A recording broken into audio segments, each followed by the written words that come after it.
can you, like, can I say, today we're talking about 9/11, and then you put, like, air horns in it? Transformers and 9/11. I'll see what I can do. Cracks knuckles. Here we go, boys. Welcome aboard, passengers. Today we're going to be talking about Transformers and 9/11. Specifically, how Transformers as a media and art form was affected by the 9/11 attack on America. That makes it sound like it was the only thing that was affected at all. I made it sound like it was a personal attack on the Transformers franchise, and it was so just... Anyway, I don't know how many of you guys are, like, oblivious or not, but obviously Michael Bay has some sort of thing with the military. As to how detailed that thing is that he has with the American military, if you guys just go ahead and watch even just, like, the most basic pieces of the special features on the Disc 1 of Transformers, movie 1, Disc whatever, it depends on what version you buy, but the special features actually give you an insane amount of insight into how much Michael Bay, I mean, I know he says he respects it and all, but in the end, when someone wanks off the American military that hard, you just kind of have to start to question it a little bit. So for those of you who don't know, a lot of the military-esque extras in the Transformers films are actual military personnel. The first Transformers movie was kind of hailed and marketed as a 100% American-made movie.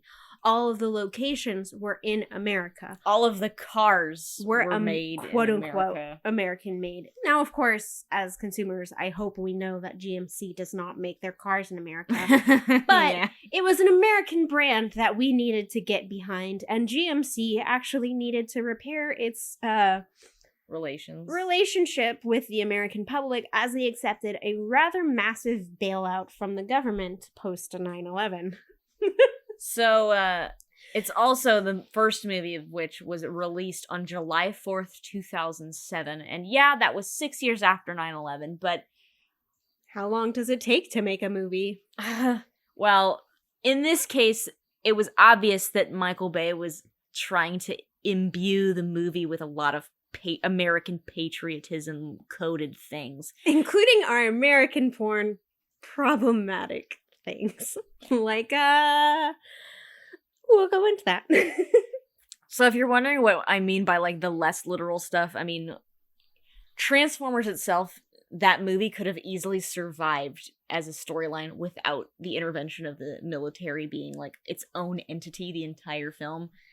And also the fact that they were quite obviously marketed as the good guys, even though there are obvious depictions of them in, like, the Middle East doing things. Yeah. And I noticed even just in more specific examples of, like, you know, Josh Duhamel was definitely, and in Michael Bay's own words, a very good example of, like, an all-American dude who's badass, tough, but he's compassionate because he befriended the little brown boy in Qatar, and so it's like, oh, you know, he's soft and good-looking, tough and rugged, and, you know, it's just so, like, the more you watch the bonus features, the more you're just kind of, like, getting this weird impression that there's a lot more of the military mindset here at play.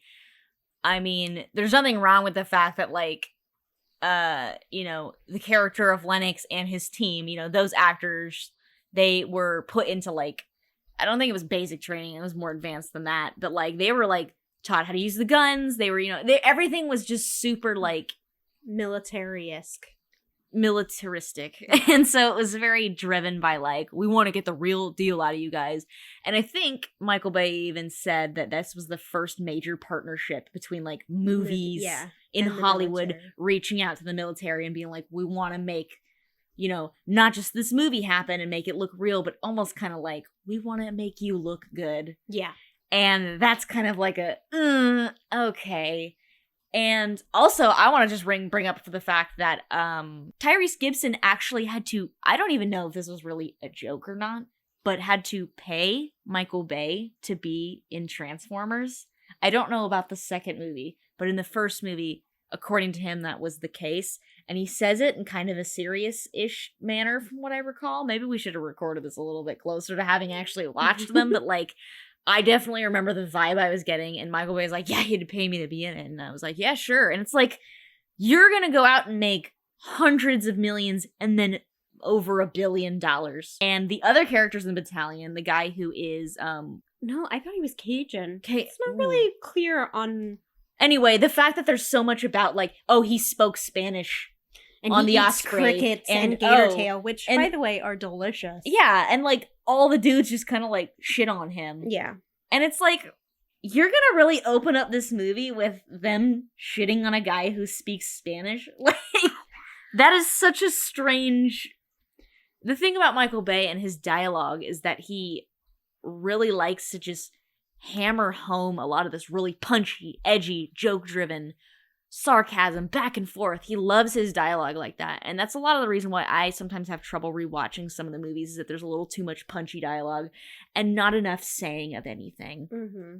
And there are so many jokes and, like, mashups made on YouTube of especially Shia LaBeouf's, like, oh my god, like, I would even almost call it like drug-infused sounding dialogue, where he's literally just like, no, it's fine, no, it's fine. Like, he is saying words, and he is saying them pretty clearly, but, like, he is saying them so fast and so sweatily, just this, that it's like, just, the movie's pacing, the slowest moments are between basically the Autobots in the beginning and somewhat periodically throughout when they talk amongst themselves. Those are, like, the slowest points of the movie.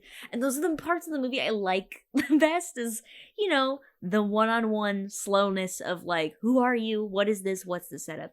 But back to the more, So what does all this patriotism have to do with Optimus Prime and the Transformers? That's what I wanted to get to.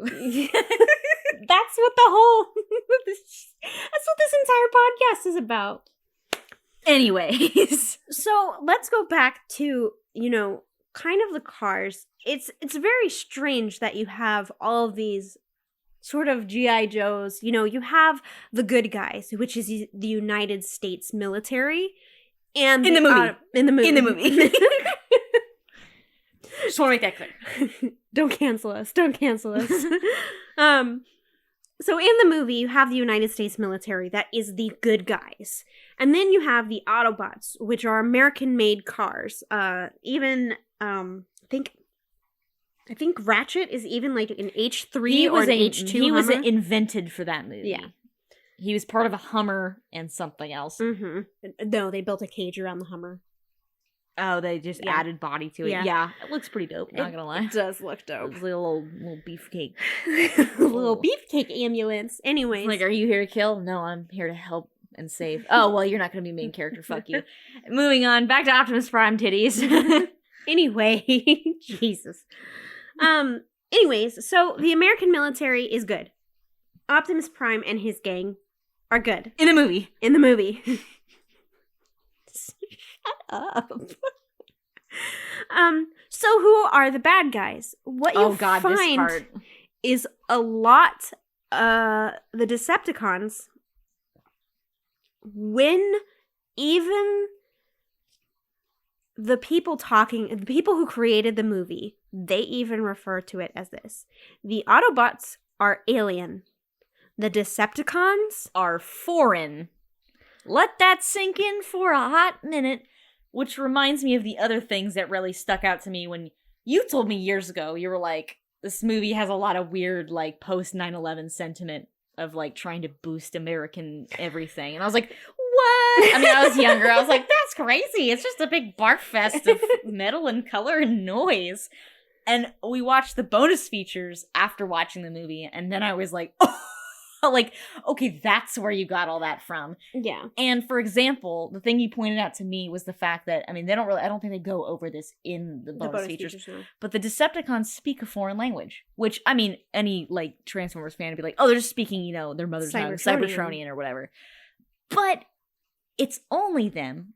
Optimus Prime does not say a single thing in Cybertronian until the Transformers, even to Age of Transformers Extinction. alone. Yes, until Age of Extinction, he says one line. Mm-hmm. Now, that might not be that big a deal. I get it, you know, whatever. But the other thing that stood out to me is the fact that Decepticons what their forms are. The character designer even was like, oh, we thought it'd be great, I think Michael Bay or him said it, that it would be, the Decepticons felt like they should be authoritarian vehicles. Yeah. Now that doesn't just include the fact that they are military vehicles. Yeah. But if you remember, Barricade is a cop car.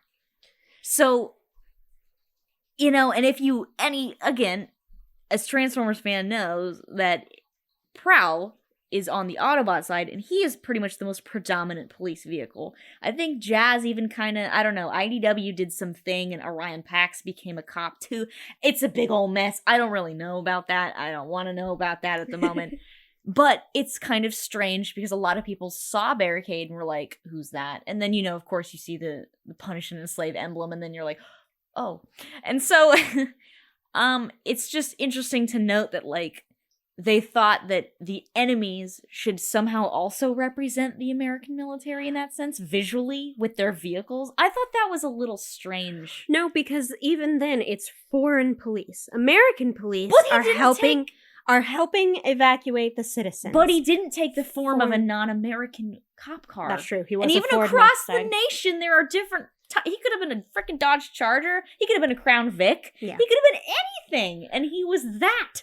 Michael Bay unintentionally being woke like 12 years before. I mean, the thing is, he has a respect and an adoration for the American military, and at the same time, he also despises George Bush. Yeah. And there's an obvious reference in the first movie when they are on the presidential plane, and, well, can you wrangle me up some ding-dongs, darling? Like, it's so obviously alluding to, like, look at this goofy idiot. You don't even see his face. He doesn't even know what the hell's going on. He has no active role in the movie. He doesn't do anything for the military. He doesn't do anything for anyone. Look at him in this cushy suite on this plane doing fuck all. And instead, it's the defense secretary that... He is, like, the main defense secretary Keller, played by John Voight, and he's, like, the dude. Yeah. He's judge, jury, and executioner. He's literally everything in that movie. It's wild. So, what you have is you have foreign police, you have foreign-made authoritative vehicles, I think... Which, again, all take the form of American-made military vehicles. No, they don't. One of them is Russian. How do you know that? Well, that's because they got that thing from a... they were literally looking for something... You're saying Barricade is a Russian No, it is not. It is a Ford. So you're saying that they had to go to a junk field and look for places to blow crap up. So those were some of the things that were buying, So the only two things that were American-made or American represented was Blackout, and of course it was because he was pretending to be someone he was not, and Barricade. Oh, yeah. Now this is even more interesting, is that I just googled what car is Bone Crusher, and he is considered a giant buffalo, which is a vehicle that he takes on that, under a businessinsider.com article, how it was this is the one that has the minesweep claw, which was apparently used in Iraq. So it's just interesting how this stuff kind of just keeps folding back in to itself. And so a Buffalo MPCV, a mine-protected clearance vehicle, 27 feet long. Who makes it, though? That's what we're I don't looking know. for. It's a military vehicle, is it not? Yeah, it is. Force protection, which is oh, wow. Okay, apparently the whole reason why... We're just finding this out now, I'm sorry. Apparently the whole reason why they were allowed to use American-made thing is that they also ILM created a software where they are able to see if components such as engine mounts or the drivetrain will line up within required tolerances to ensure a safe and reliable vehicle.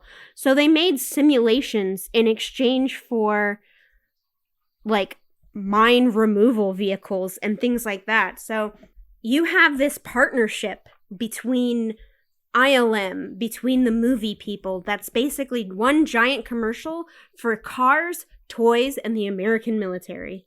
Well, Starscream's an F-22 Raptor. Yeah. Which was considered by them as being, like, the fastest thing that they had. It was the best. The best thing they had. And so, I don't know, that one's kind of just... I guess it would be foreign people appropriating American made cars and military vehicles? Blackout is a Pavlov. Pavlo helicopter. Mhm. An MH-53. Mm-hmm. So, I don't know. I mean, we could go on forever just about the car aspects of these films, but I don't know. I think the comment about, like, somehow also having them be authoritarian vehicles for the Decepticons, but you're depicting them as foreigners. I mean, why not have the Decepticons spawn as other... Like, if he was gonna ham-fist it, he could have had them land all over the planet outside of America. Yeah. Scan as other vehicles, and then move to them. Like, that would have been like, oh my god, that would have been, like, too much. That would have been so bad, but, like... No, because you had to hate them on a patriotic level. You had to say, you're using our weapons and vehicles against us. It's the same thing that happened in Iron Man of, you want the Jericho to use against us? We made that. That's ours. That's American made. How dare you deceive us by using our own weapons against us? It's a very weird ham-fisted... No, they were just stealing his... Yeah. They had the designs and made their own weapons, and he found out, you know, getting destroyed by your own Stark missile is like, oh, well, damn, for him. Yeah, but...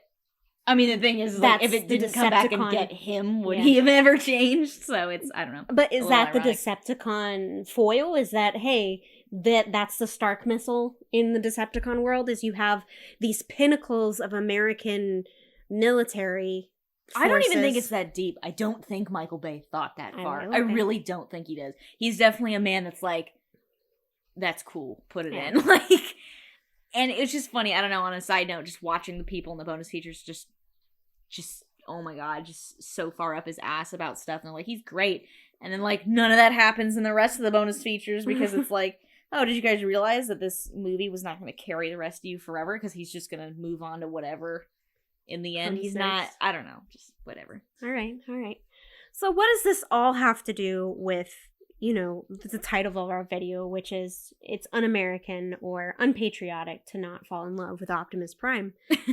Go back to the 9/11 thing real quick, because I think for a lot of people that may not even be from America watching this or not familiar with this history, pre-9/11 America was, you know, I wouldn't say it was fantastic or nothing, but 9/11 was the thing that literally gave people a reason to hate everyone else. Yeah. It very much became like the us versus everyone else mentality.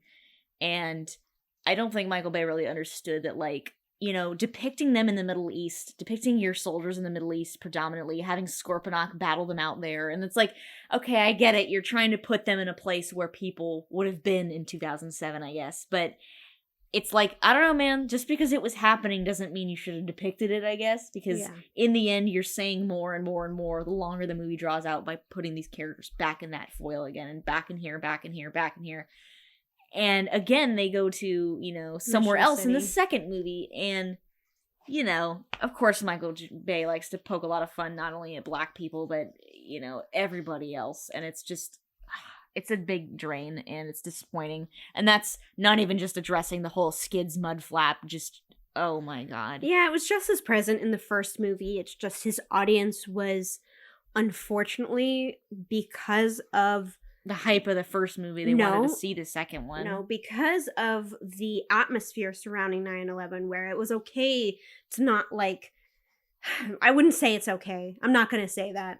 Where it was more socially acceptable to be vile to people who weren't like you. So, people of color, predominantly. So you get that in the first film. And you have, you know, Tyrese Gibson having to pay for his spot in the movie. Which also made me wonder if in the second movie, when there were more racial stereotypes present, was he even less able to say, hey man, I'm gonna leave the set if you don't do that? Like, where's the leverage for him as a person, as an actor, on work, being professional, when he can't even threaten to leave on account of something being so racist? It's unbelievable. Yeah. And if you go online and look for stuff about that, it's definitely a bunch of people pointing fingers, but predominantly for me, I don't really care who made that decision, because the person who okayed it was Michael Bay. Michael Bay and Steven Spielberg. Steven Spielberg was a producer on these things. He had the veto power. He had the ability to fire Megan Fox. Or at least encourage him to do it. You know, that's a whole mess in itself as well. So why did he why does he remain unscathed when Michael Bay takes a lot of the brunt? And I'm not saying Michael Bay should take less of the damage. I am saying Steven Spielberg should be held equally as accountable. Yeah. And he hasn't really made that many good things even since this. No. I feel like he's piggybacking off a lot of other projects just because A lot of nostalgia other wank is people's, so yeah. powerful and just gives people such a reason to spend their money. So that's the problem, is that in the first Transformers film, there were pretty garish problems, but because of the atmosphere surrounding people, even in as late as 2007, 2008, were still very much in this, like, mentality of, like, if you talked about peace, you were anti-American. If you talked about just, like, loving your neighbor and, like, making sure that people of color were protected, you were considered anti-American. It was like, are you helping the terrorists? And it's like, I'm 11. Like, you can't really ignore the atmosphere the way around it changed after 9/11. Yeah. I mean, if any of you guys have ever read Edward Snowden's book, Permanent Record, he literally does a really good job of discussing, like, where that shift came from and then what happened in America intrinsically after that. And why mass surveillance became a huge thing, and why, you know, how dare you speak out against the government became a thing, you know, Yeah. a lot of arguments about free press and stuff like that. And so check that book out if you want to learn anything about the digital age post 9/11, because he goes into really strong detail about what that looked like. And he was somebody that was technically conservative before all this happened to him.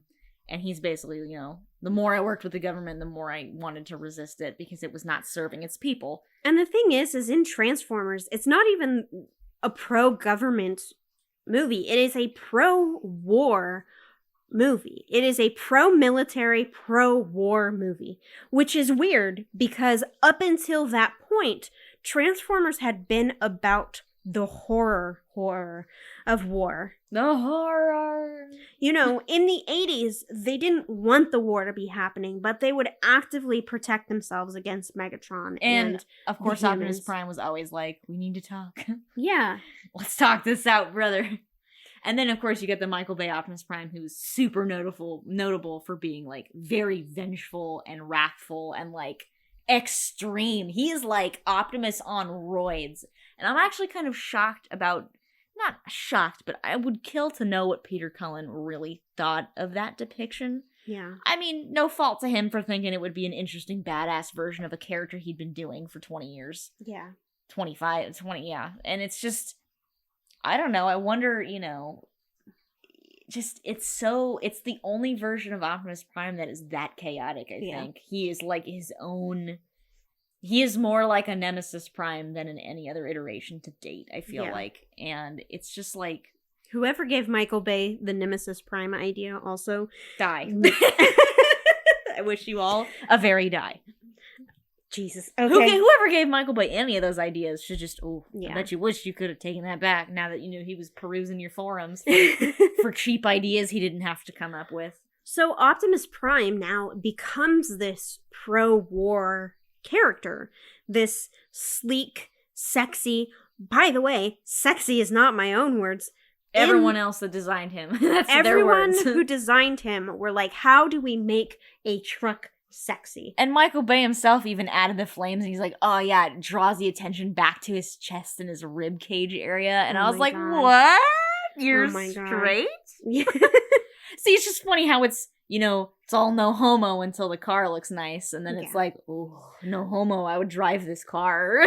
And the thing is that the movie itself is chock full of, like, cars are sexy, women are sexy. Well, that's because Michael Bay, his roots are in ads. Yeah, car cars ads, Victoria's Secret ads, yeah. which, wow, if you watch even the first movie and beyond, never goes away. They even shoot at a Victoria's Secret car or a billboard or whatever. It's just product placement madness, which in itself is very American. Yeah. That is very much what American ads are like. You know, Carl's Jr., McDonald's, just Coke, Xbox because Oreos, it's an American made. Mountain Microsoft's in Dew. America, and PlayStation's from Japan, so that's why Xbox is featured in the movie. It's just whack how many, like, lines come together and just cross, and it's like, oh, And the whole thing is, too, is he got a lot of feedback from the fans to make it a more war-oriented movie. And I think it's also, like, a very up-to-date movie. Like, they want it to be set now. Because, I guess, the nostalgia wank hadn't totally taken off yet. Probably a few years after that, it would have really They wanted it now. They wanted it violent. They wanted it war-brown. And edgy. Edgy. They wanted it edgy. Edgy as all hell. And... I mean, that's what they got. I don't understand any of the fans during that time. A lot of them still hate it. And it's like, well, this is what happens when you mix 60 freaking million viewpoints together. Yeah. And my thing is that when you sit down and watch this movie from, like, a perspective of an American who, like, went through all of this, it's like, you're pretty much you're rooting for the military. You're rooting for the Autobots to shoot down this foreign entity that dares come onto our soil. And you have to admit that this is not a movie that could have been accepted if pre 9/11. It would have failed. It would have probably come across as being more racist and less tolerant by far. And however, after, like you said, it breeds this atmosphere of, like, now it's okay to be mad at the Arrows because they did this to us. And it's like, Jesus Christ. God. And the fact of the matter is that the movie stops really being about the Transformers' war. And now it becomes how it mashes in with American wars. Yes. And it's like, Michael Bay obviously has a real hard-on for American history. And I say American history because he doesn't set anything else pretty much at all. Pearl Harbor. He basically kind of mentions Egypt, but, Petra, and that's where you're going to draw the line pretty much. Go away. Like, Egypt is so rich for... You could have picked anything what's in else. Egypt? Oh, the pyramids? Right, that's where we're going to shoot. That's where we're going to blow everything to high hell, is at this landmark. Just... The movie reflects the American audience of each era. And the thing is that as time went on, Bumblebee, compared to the first movie, you can already kind of tell it's a little bit more tolerant. I will say there are more black people in the first movie. Are you talking about Bumblebee with Haley Steinfeld in it? It's a different movie altogether. Yeah. And the fact that people couldn't decide if it was supposed to be part of Michael Bay's franchise or not, and then I think they ultimately decided to go ahead and just cut it off right after Bumblebee and just be like, whatever, it's free floating. Yeah. Screw it. Anything that happens after this is completely new, which Hasbro honestly needs to stop doing. If they just plan things out. Yeah. Just for God's sakes. Write it down if you have to. But, that's the whole reason that they want the American public to not get exhausted. And in the end of the day, a lot of us aren't exhausted because we're so used to being barraged by all these high color, just crazy advertisements and media, and everything's just shouting at us all the time. And it's to the point now where people just don't care because some of us don't really remember any different. Yeah. I kind of do. I was pretty young before all that started really kicking off, but, like, I remember how quiet things used to seem. And now everything is just shouting violently at each other, and it's like, wow. It's quips, it's loud, it's big, it's on fire. And that's what movies have become. I think Mark Maron was like, oh, you can't watch adult movies anymore. It's just Marvel. Well, no. Before Marvel, there was Transformers. I feel like before that, in general, a lot of people were not milking things for sequels. Yeah. And I don't know if people really kind of see that, like, Transformers, let's just say Disney is kind of responsible for doing that, for setting that trend. So... And Transformers just kind of proves that you can make as much of this content as long as it appeases to the American audience, and also now, the Chinese audience, where you had Age of Extinction that took place. They went from blowing up Shanghai in the second movie to Age of Extinction saving Hong Kong, I think it was. And on top of that, that was probably, I guess, once Disney started really realizing that the Chinese market was enormous. Yeah. And they could take, bring over their giant fat budget movies and just be like, hey. And now that was Michael Bay basically being like, hey, you want to be a part of it? I know there were some issues with filming that when, the government was kind of concerned over what was going to be filmed in Hong Kong versus how, what are you going to show? What are you going to depict? And, like, I remember a lot of huge a lot of these long shots of like some of their architecture and stuff. And I mean like I don't remember if it was like a business building in particular that was like just featured for a really long time, and people were like, what's up with this building? And then it basically came out that was just basically a long ad for Hong Kong. And it's like, I mean, I don't know, it's just strange how the climate changes from, first movie you guys are blowing up LA, calling it someplace else. You made up a name for that, but then you go and blow up Chicago, and you blow up Egypt, and you blow up everyone all the time. Just y'all tired yet being blown up? And that's why, to me, I thought it was so funny at the end of the fourth movie. Optimus just flies off into space like a big F you. He's like, I'm so done. I'm gonna go fly off and find the Michael Bay of the universe that's making me do this, and just chop his dick off. That leads us into Michaela Bain. No, Lord. Yeah, I don't know. Bonus tidbit. Michaela Baines. Michael Bay. Michaela Baines. Michael Bay. Michaela Bay. Michael Baines. McCain Loblanes. Michael Baines. So it took you literally saying that to me like twice before I was like, no, like it's gross. It's basically a self-insert, and that also feeds into like the what message are you sending by making that the main character's love interest is you? And it's really weird too, because some of you might not have picked up on this reference, but there is a reference in the first Transformers movie to a movie called Mystery Men, in which Michael Bay plays an evil jock. And one of the characters refers to Michaela Bain as an evil jock concubine. Now, we don't think that's really on purpose, but I do think it's funny. I do think it's on purpose because they do call them in the Mystery Men movie, the girls that hang out with them, evil jock concubines. Why can't I say that? They say evil jock concubine in Mystery Men. Yes, they do. When did they say that? The girls in the fuzzy outfits? No, those are different. I think those are not the Percy girls. No, they were the cheerleading looking women. I don't recall that. Okay, exactly. Whatever. But I will say, lol, what the hell? So there is a bit of a parallel there, and how he, that's on Michael Bay. Whatever things he's struggling with right now and for the rest of his life. Obviously, his whole American identity, I guess. Yeah. Is, you have this girl, she can fix cars. Michael Bay loves to tinker with cars. He basically had a little love movie. It's a love movie to cars. And here's, Sam can't do anything with cars. Michaela can. But also Sam is the representation of what he would call the average American teenage boy. Yeah. So that's why, he's just a little sweaty dude. Also, if you notice, the way that Michaela is filmed is very similar to that of Optimus Prime.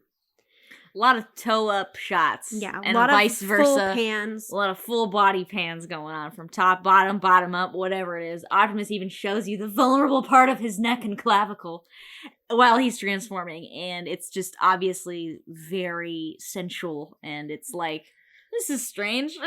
So you have this true American who, ironically, is an alien. You have this person who is honorable. He realizes that he has to complete the mission and not go get Bumblebee, which is so unlike G1 Optimus Prime. It's kind of whack, the stuff they make him do. It doesn't, and it just gets so much worse in the movies thereafter, honestly. It's...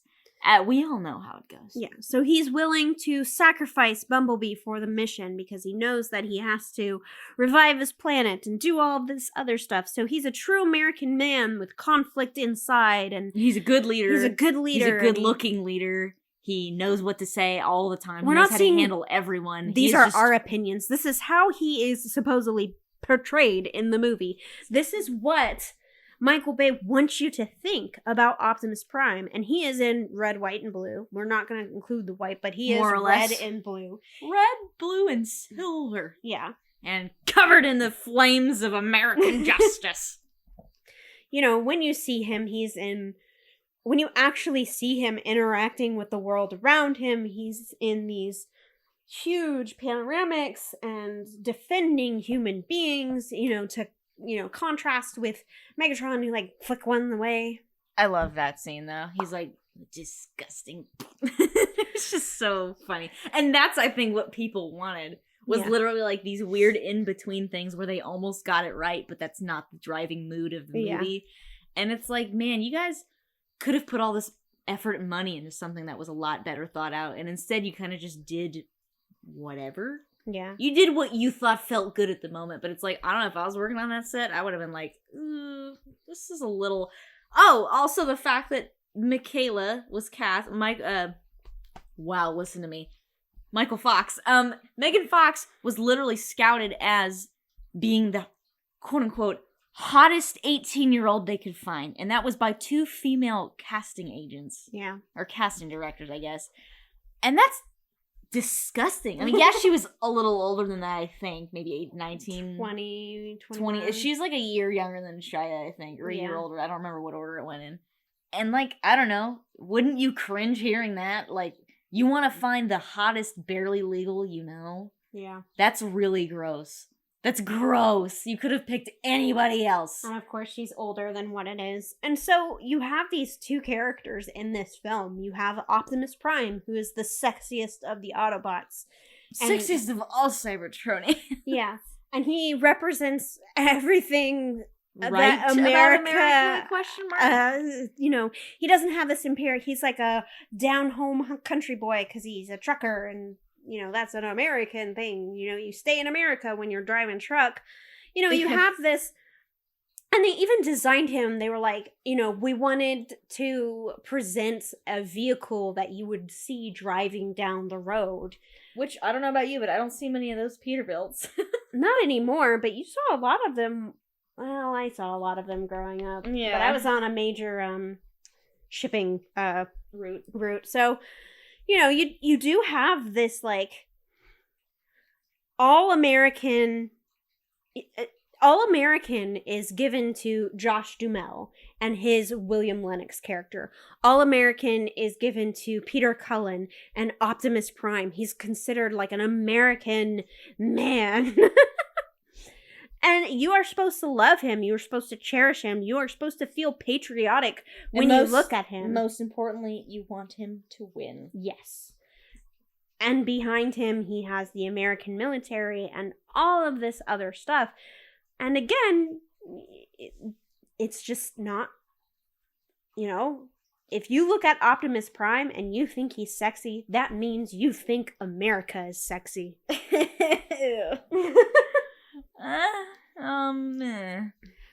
But anyway, I mean, y'all can go watch those and, you know, let us know what you think, to be honest, because, I mean, we're not the first people that have mentioned this, and by far from it are not the first people to have said it in this long-form way. I'm sure there's tons of articles out there that probably say it in a more explicit, example-driven way than this, but, like, you know, we're just shooting off the top of our heads from what we remember as, like, you know, just casual passersby of whatever that is.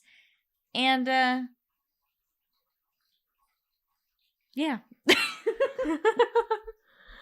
I suck at closers. That's okay. So we'll see you on the next flight. Or, you know, jump out if you want.